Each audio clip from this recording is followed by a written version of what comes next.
Hi guys, in this video we're going to be talking about the color correction and adjustment layers that are inside of Photoshop. So there's two things you want to know about using these tools. The first is that there are two different types of editing, color correction, and adjustments. The first is a destructive method. So in order to color correct with a destructive method, all you have to do is come up here to Image and Adjustment. These are the exact same tools that are found over here in the adjustment section as well as the color correction masking section down here. The only difference is if you use the image adjustment section, you cannot change anything with a mask, or if you do something, you have to Control Z. You are destructively changing your image. If you want to do a non-destructive form, all you have to do is use these tools here, which are the same as the ones down here.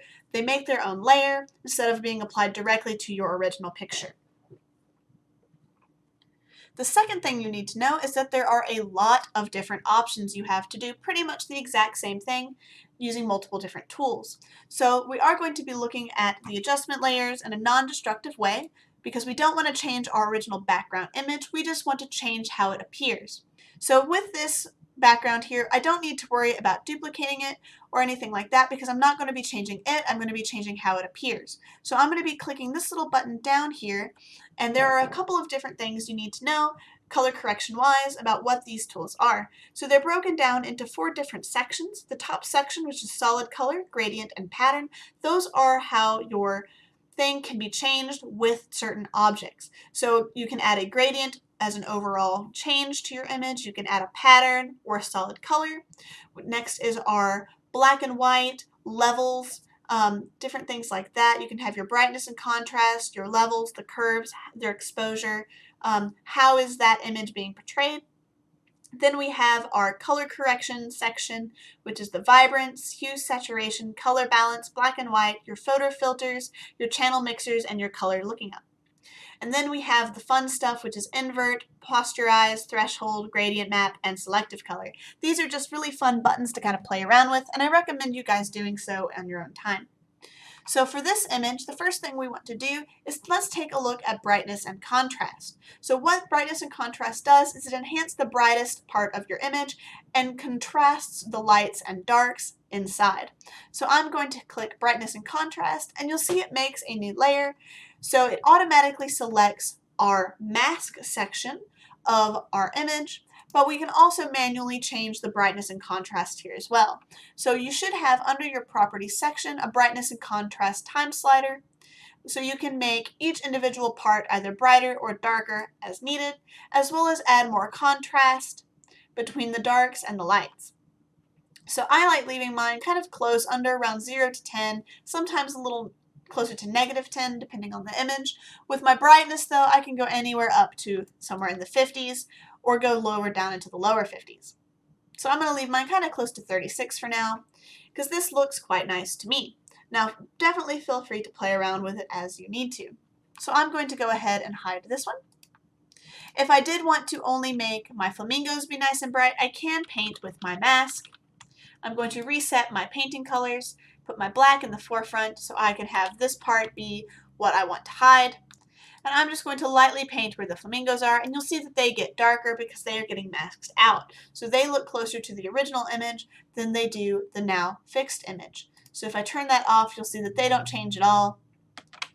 And if I Control Z that a few times, you'll see that they now get brighter. If I toggle this eye off and on to see what I've changed and what I haven't, you'll see that they get darker or lighter depending on if I have this turned on. So I'm going to go ahead and turn that off, and we're going to use the next adjustment level called Levels. Levels is a very powerful tool. It allows you to work in both your black and white sense as well as your color sense. So currently my image is in CMYK. That just means that if I were to print this, the colors would be correct. But if I need to change that, I could just go over here to Mode and change that to RGB. It will say, hey, you were working in an adjustment layer. We can't let you change it. Do you want to just delete it just in case? I'll say yes. If I turn my other one on, it still works. However, my layer, since it uses CMYK, was needed to be deleted. So I'm going to go ahead and remake my levels. You'll see they're RGB now. So what this does is it says, hey, on this RGB mode, we can also change to red, green, or blue respectively. How do I want my time sliders to affect my image.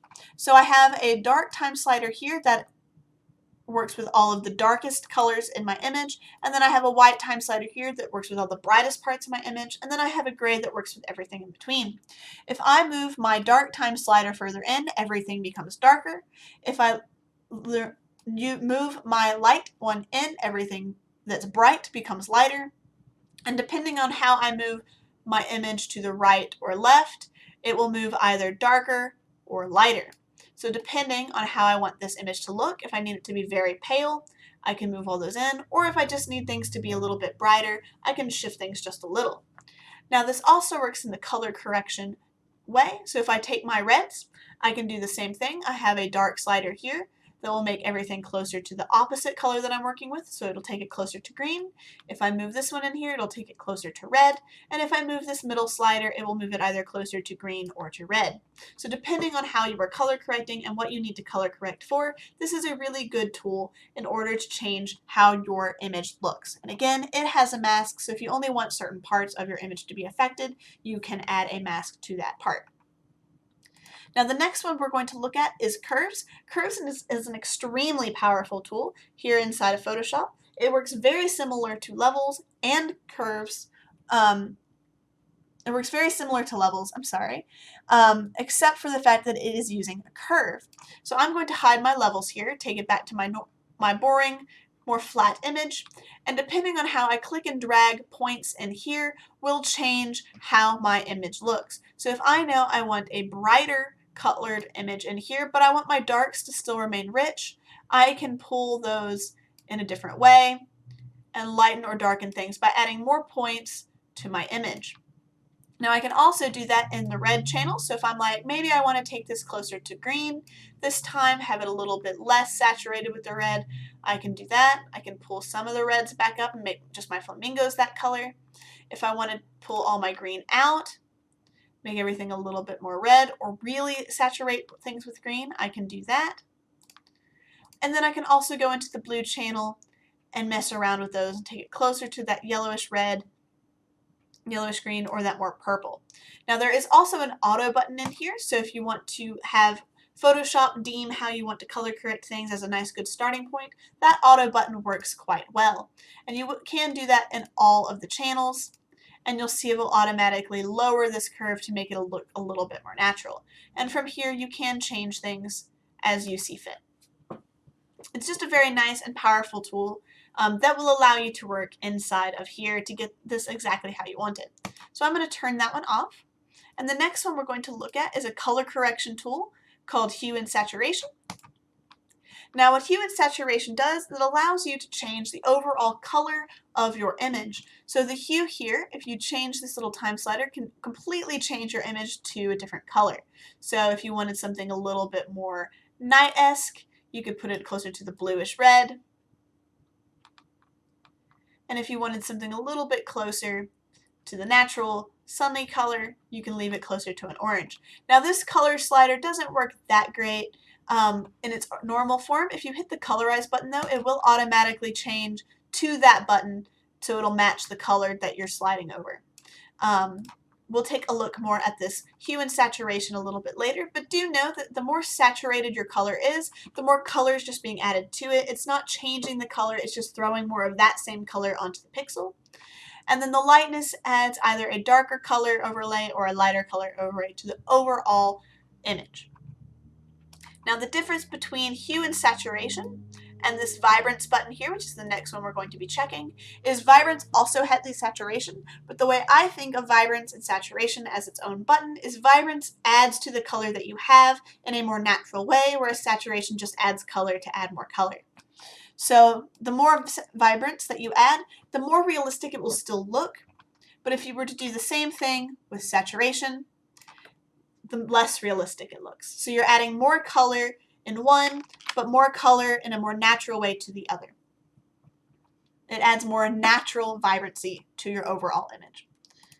So let's change tactics and let's take a look at how you can change black and white images inside of Photoshop. So you can do this with images, you can do this with stills. I've seen people do this with video and a couple of other different programs. You can do that in a couple of different ways, but inside of Photoshop there's a couple of tools that we want to look at in here to make our images black and white and really stand out instead of just being a standard flat image. If you were to take your vibrancy and saturation in here, you can remove all saturation, but it looks very flat. It doesn't have quite as much dynamicism as if we were to manually go in and tell our image here what colors we want where. So I am going to come back over here and I'm going to do black and white right here. Now it automatically desaturates to look exactly like that vibrancy that we had. There's not too much of a change, right? One's a little darker and a little lighter. But with this black and white, we can manually change how we want those colors to interact with our image. So you see we have red, yellow, green, cyan, blue, and magenta. So what we can do is we can say, hey, I know I want my reds to be a little bit darker than my yellows. And I want my yellows to be pretty vibrant. But I also want my greens to be somewhere between red and yellow, just in case there's any greenish tones to my color. But I do know I want my cyan to be lower than my green and about where I would want my red. But I want my blues to be the darkest color I have. So anywhere there would be a blue tint to your image, it will get lower. Now I also know that for magenta, at least with this image, I want that magenta somewhere between that blue and that red. Maybe even a little bit less, just a hair less than the red, because we really want to be able to see the color in here in our image. And already this looks a lot nicer than this one. It's a lot more dynamic than just the one. So now what I can do is using masks, just like we talked about in the last video, we can come in and change if we want this whole image to be black and white or just part of this image to be black and white. So if I know I want just the inside of my flowers to be colorful, but I want the petals to be black and white, I can easily do that just by painting in my mask. So I'm going to use my brush tool and I'm going to make my brush just a little bit bigger. My brush right now is fuzzy, but you can do this with a hard brush if you like. And I'm just going to lightly paint that color back in on my mask. So you can see I get my little color back here surrounded by that white. So I'm bringing the color back into my images. Now this can sometimes be a little bit tedious, but just keep in mind the result will look quite nice. So the longer you take on this type of imagery, the better your image overall will look.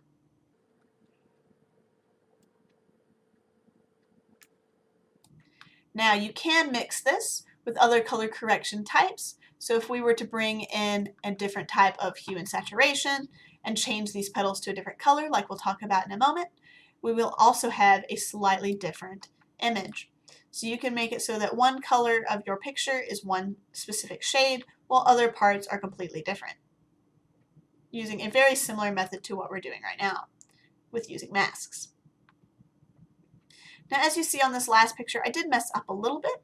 All I have to do is hit that X, change the color to white, and just lightly paint where I need to fix my color. And there you have it. Now if I suddenly decide that I want the opposite to be the colors, all I have to do is Control I on my mask and it will invert those colors. This is another good way to check to make sure that all of your yellow is what you want to be seen, just in case you need to lightly come in with a nice smaller mask and ever so slightly erase specific parts.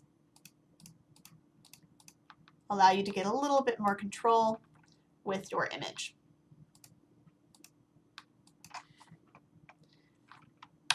And then we can reinvert it.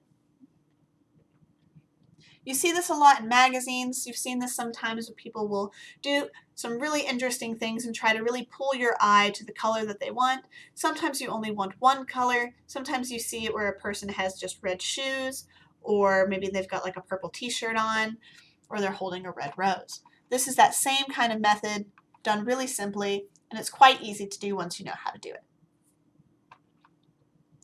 The last thing we're going to talk about, at least in this video, is something that we did do in class, and that is shifting the color of an object. Now let's say we want to turn this foreground car into a different color, maybe a nice blue or a nice purple, without changing the background colors of this other one.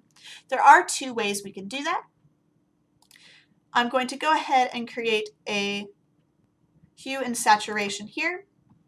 We talked about how we can change the overall color of the entire composition, but we can also do a couple of other different things. So there are manual presets in here of all sorts of different types of things to change the overall look of your image. So you can increase saturation more, increase saturation just to normal a bit, make it the reds really stand out, do a nice sepia tone, all sorts of things like that. You can also change just the reds, yellows, greens, blues, magentas, and reds. But you can also use this little button right here to select specific colors. Now if you hold down Control and click on a certain color in here and drag, you will change just that color overall throughout the entire composition. So if I know I want to change all of my greens or all of my reds to be green, I can do so just by holding down Control. But if I were to hold down Alt and do the same thing, all that will do is change the saturation. So I can make it more dull or more vibrant. What we can also do is holding down Control again, I'm going to change that range of color, I'm going to make it just a little bit closer to purple, is we can look at this color range here, down underneath Colorize, and you can see that I can add or subtract more colors to my overall change. So the more color I add into here, the less hard I'd have to work if I were to use a mask. So I'm just going to shift some stuff around in here, and you can see the more color I add, the more purple changes. You can see I retracted some color, so some more of that red came out, so I'd have to shift that back. But there is another way that we can do this. So I'm just going to turn off this overall hue and saturation, and I'm going to come up here to Select, and I'm just going to hit Color Range. Color Range is a really cool button. It allows you to select just specific parts of your image. So if I know I want all of this red color to be affected by my area, all I have to do is click once and then make sure I have Add More to Sample selected. It's the second little eyedropper right here with the plus sign. So now that I have my main color, which is that red, I can click in here and make sure that all of my red tones are selected. So all I have to do is just click in here a couple of times and make sure that all the red parts that I'm looking for are selected.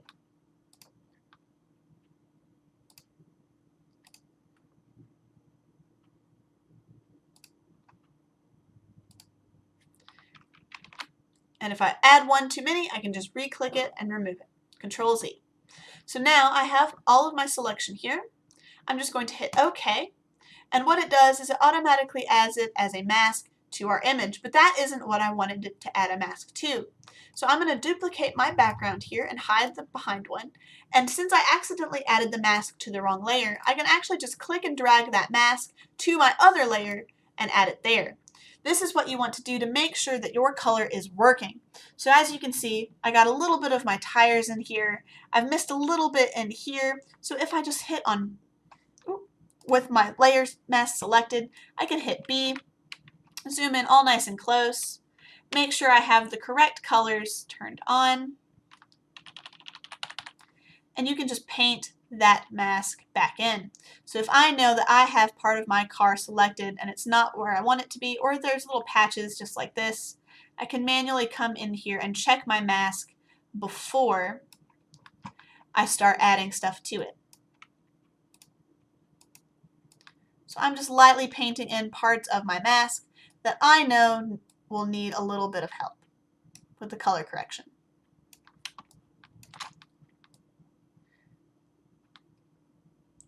Like highlights, lowlights, any fuzzy pieces that will probably get me a weird result inside of my mask. We can just add those back in before we start our color change.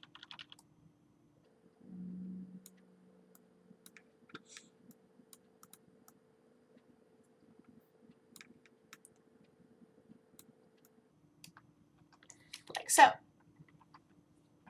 And then I'm just going to drag my mask back to my hue and saturation and re-enable it. And now you'll see that I have all of the color is back to how it needs to be. But since I did accidentally add the color to my little headlights here, I do want to make sure that I remove those from my color correction. Make sure I'm painting in the correct color. so it'll actually do something.